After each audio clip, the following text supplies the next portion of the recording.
Isa na namang solid na campsite na nature vibes ang ating napuntahan kung saan napaka-presko ng hangin, hindi crowded at sobrang bait ng mga staff.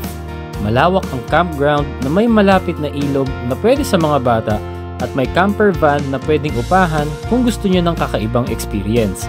Kaya kung gusto nyong ma-relax ay samahan nyo kami sa isa na namang camping adventure kung saan payapa at kakalma ang ating mga isipan.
Welcome sa Tara Camper Van Campsite.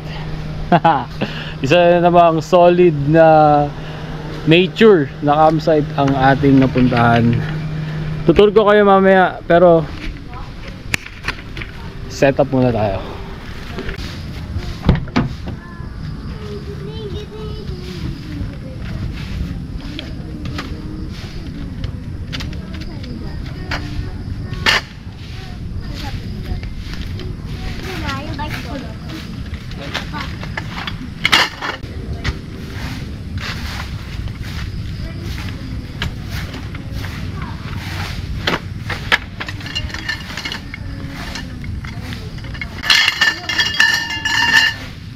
Kung dati panay tayo triangle setup sa ating tarp owning, ngayon kung nakita nyo mas marami tayong pole kasi umorder tayo ng extra poles, so dalawa.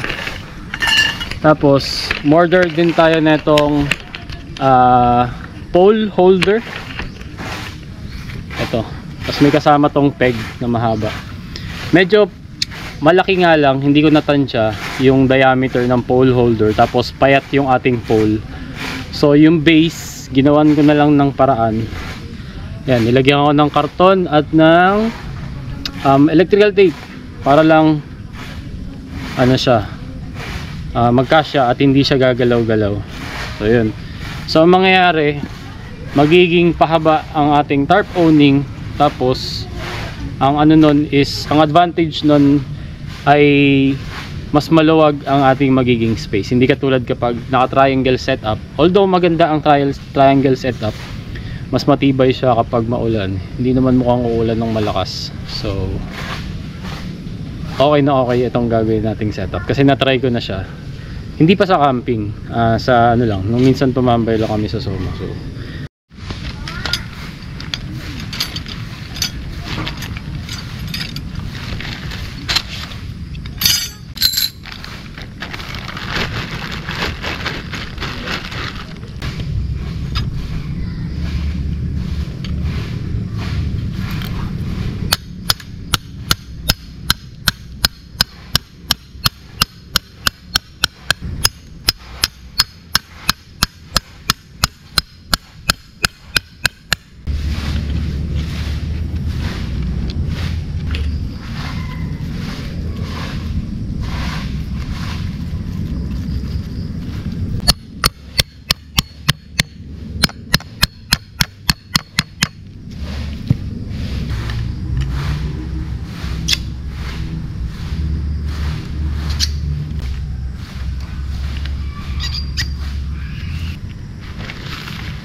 So natapos na yung ating tarp at ito siya.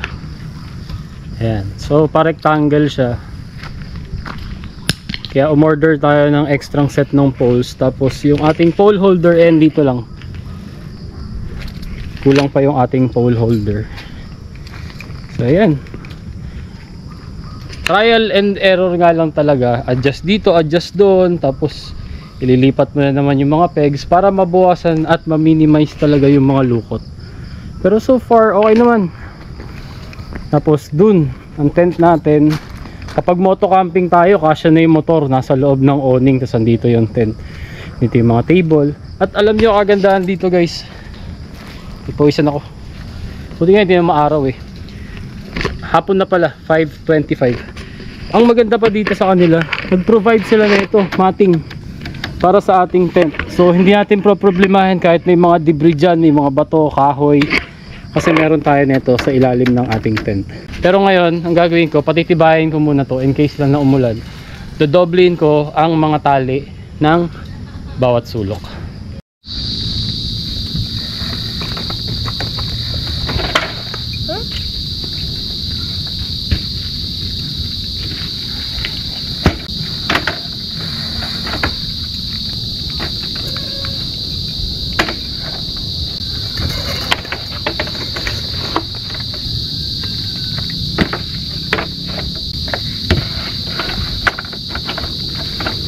Oh, di ba? Laking bagay din nung may mating, oh. Very good, very good.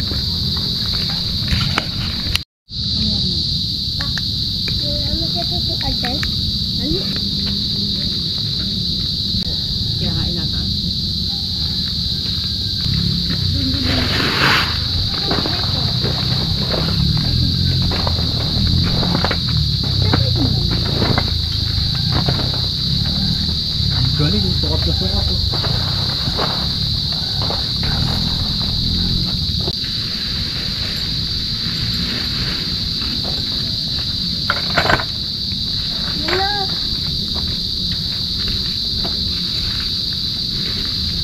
Mama, bakit isigan niya, Mama?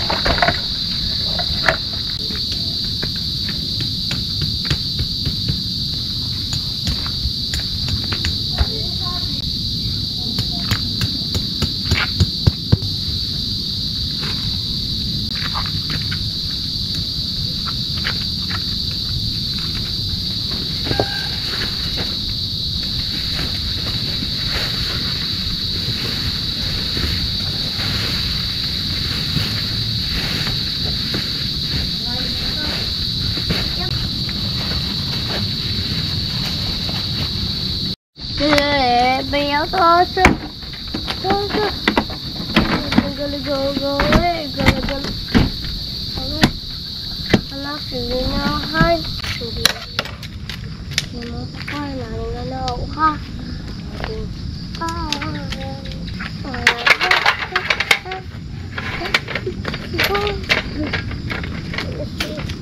Sa akin to, Papa.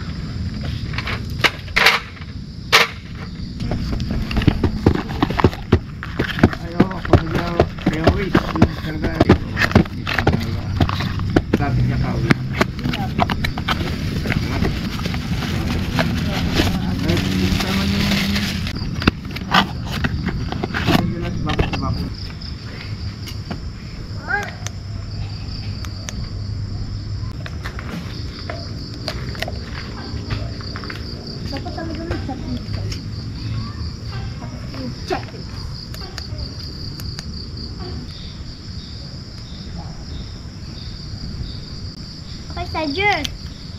May anak ako.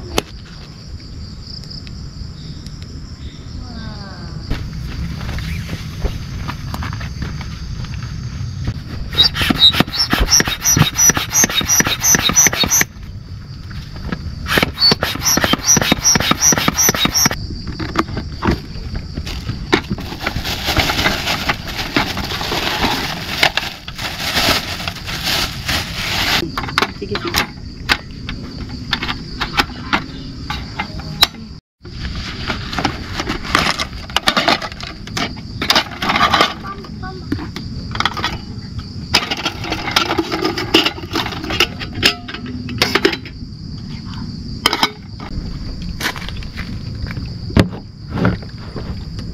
evening. Po kayo dyan. Okay naman po. Ito, nakasetup na. Kakape muna. Sige po. Malamig ano? Oo nga po eh. Maganda yung spot mo. Walang katabi. Doon po sa baba may nadagdag ba? Ito po, nandito na po si Sir John yung sabi. Yung kanina. Balik daw yan eh. Oo. Dapat nakaga din po sa kaso. Nalate po traffic. Kasi nga dami namin nadaan ng ma'am, sementeryo. Cemetery. On the way. Ayun po. Bungan. 2 nights po sila dito nung kahapon pa po. 2 nights.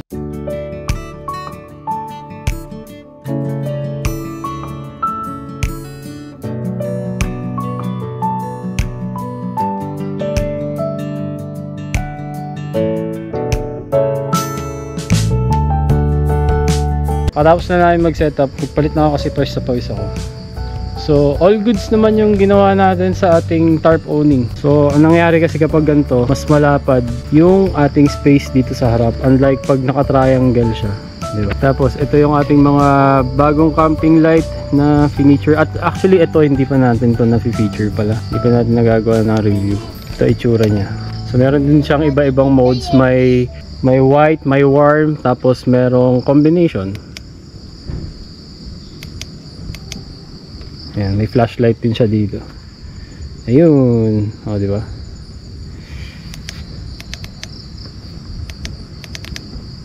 Ayan yung warm. Combination pala to. White and warm. Ito naman yung ating Swante.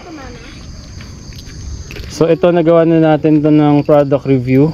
Matikas talaga to at napakakunat ng battery. So, unang pindot dito sa madilim. Yan. Nagiging flashlight siya na pwede mong i-zoom in at i-zoom out. Ayan. Diba? Ang lakas guys. Kitang-kita.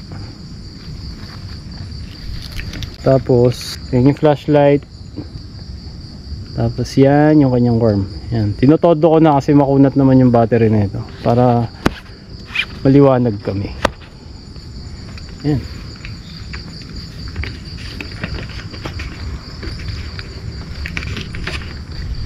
So dito sa gilid yung lutuan. Tapos andito, nagdala kami ng malaking table na. Hindi tulad nung nakaraan na medyo kinukulang tayo sa table.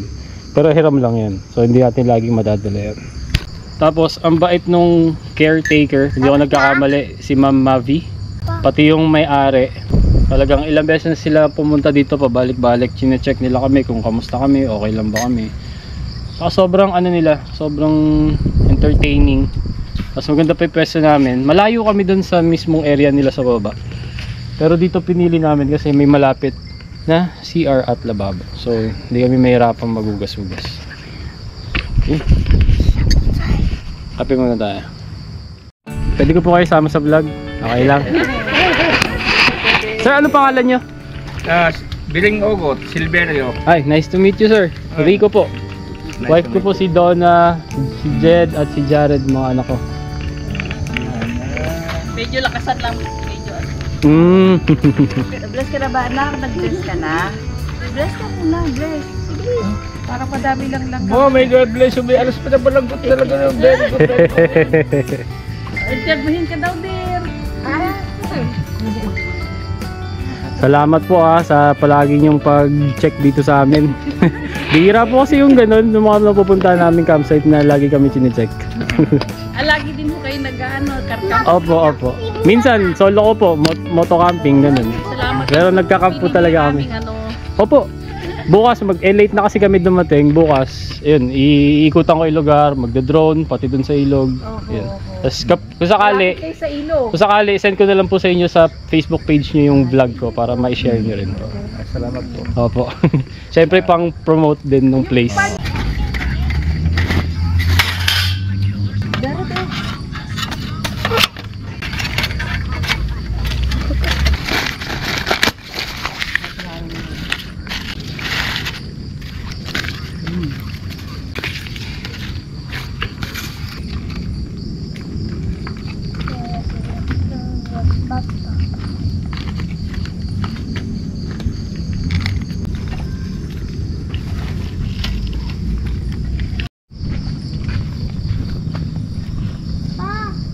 ko dyan.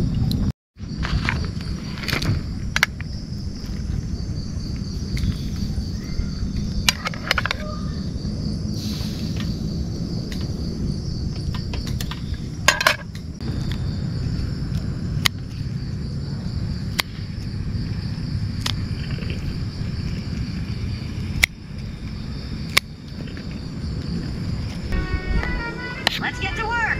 Starting a new working day. Mom carefully picks up scrap. Ah!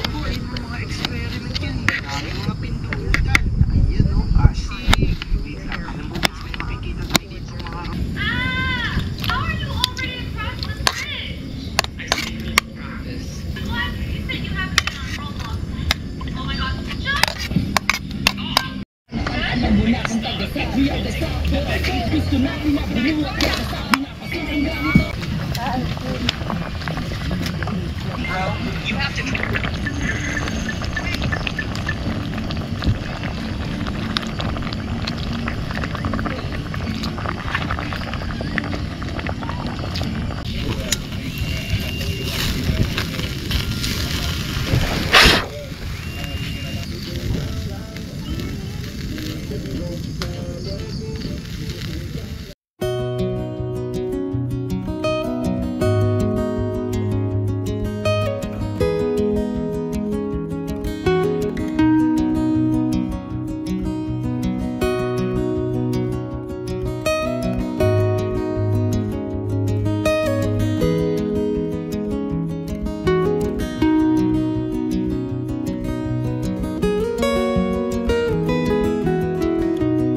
Sa dawa, Papa.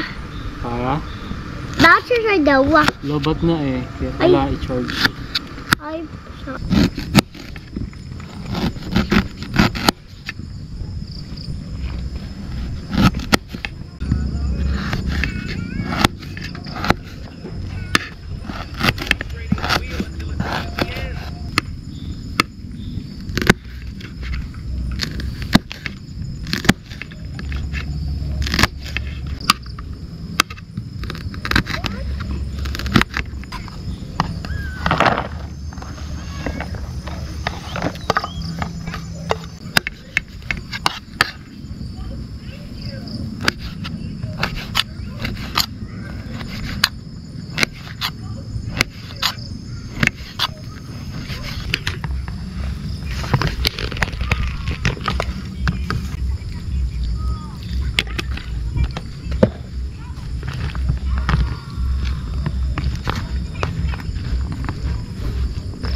Time check, alas 10 ng gabi. Kakatapos na namin kumain, tas magligpit-ligpit, pahinga muna, tapos ligo at tsaka mag-chill ng konti habang ini-enjoy itong nature. Tahimik naman yung campsite.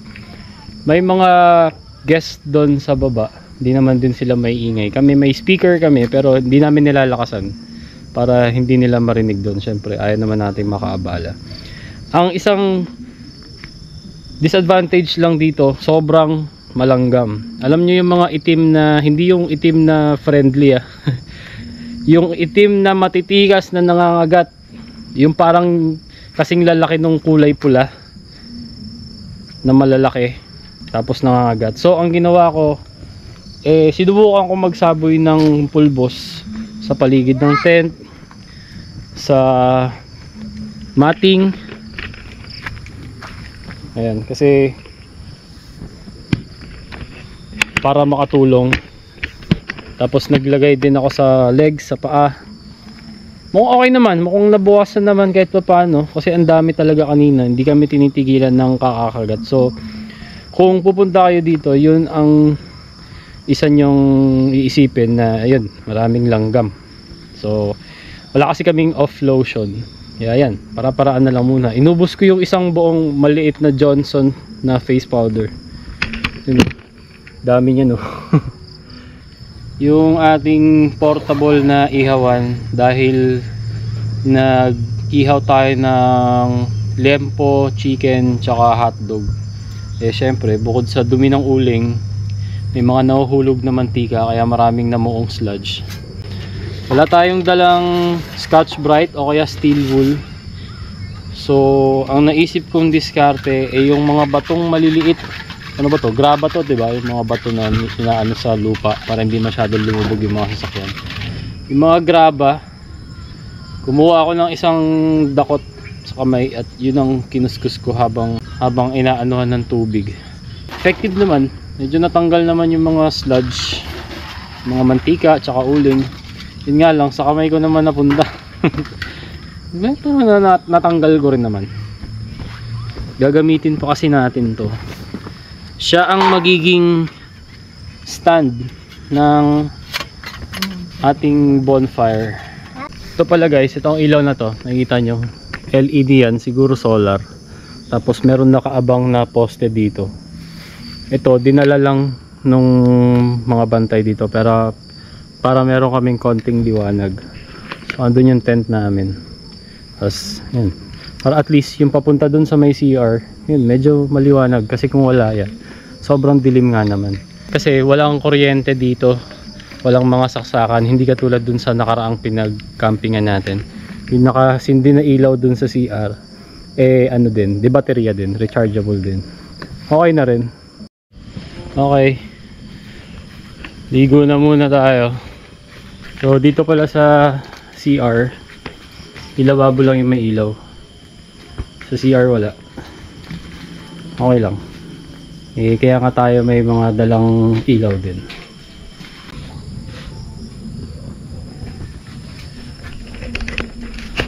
Tapos tumalon, no? Okay, fresh na ulit. Sarap ng tubig.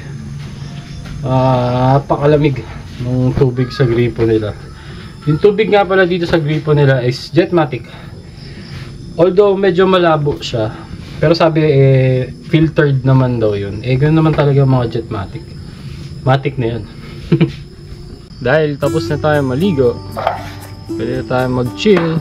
Susubukan na natin ang ating DIY portable bonfire.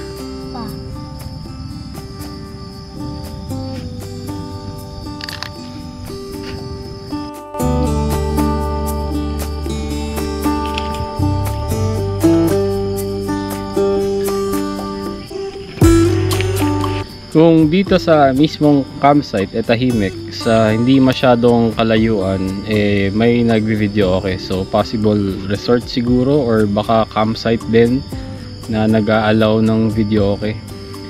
Kasi dito sa area sa Magallanes, maraming mga resort at maraming mga campsite, nakita ko sa map kanina. Pero hindi naman sobrang ingay, medyo rinig mo lang ng konti. Anyway, cheers!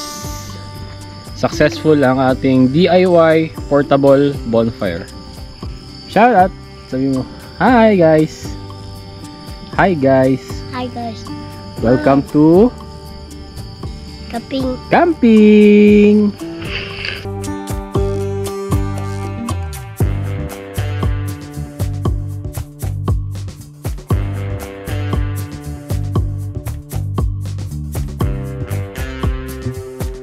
Nagpatay muna ako ulit ng mga ilaw. Ang iniwan ko lang is yung swante para chinarge ko muna sa mga sa mga power bank kasi maliwanag naman dahil sa bonfire. Pero ako po ay nananawagan, baka sakaling merong gustong mag-sponsor, baka naman Bluetti o kung anumang brand ng mga power station. Kung meron pong gustong mag-sponsor ng power station, baka naman po, para hindi na kami mamroblema sa aming mga ilaw palagi. Dahil napapadalas na at gagawin din namin talagang madalas ang car camping. Tapos ako naman magsusolo moto camping din paminsan-minsan. I don't think so. Baka naman. No, no, no, no.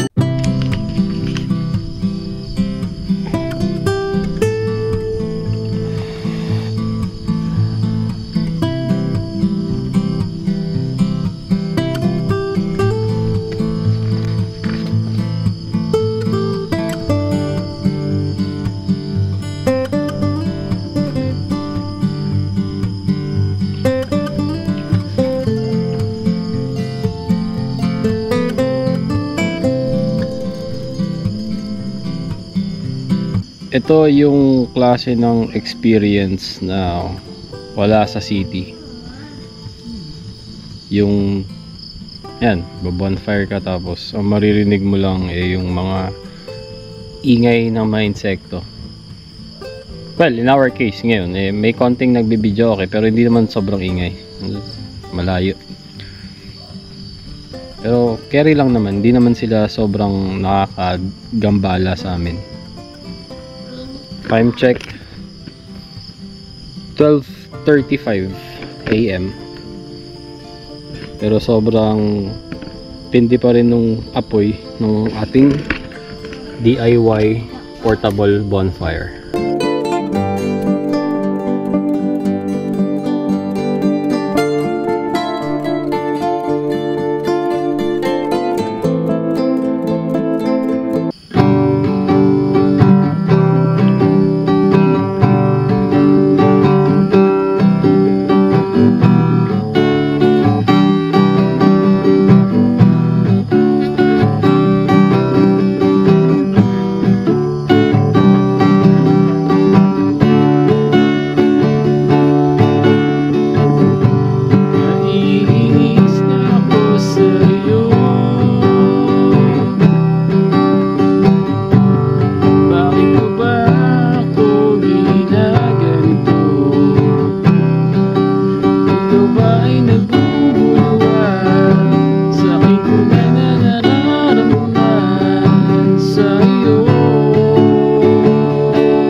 Time check. Huwag na natin i-check kasi umaga na. Late na kasi kami nakapag-setup, so late na rin kami alam niyo na. Late na lahat as in. So late na rin yung tulog. May nagising pa. So okay naman kami dito sa tent. Kasya naman kaming 4. Si ate nandito sa inflatable. Tapos kasya kami dito. Saktong siksikan lang naman. Pero siguro pag lumaki-laki itong aking bunso, baka hindi na kayo magkasya, baka kailangan nila ng bagong tent. Yun lang, malanggam lang talaga. Pero good night everyone. Tulog tayo.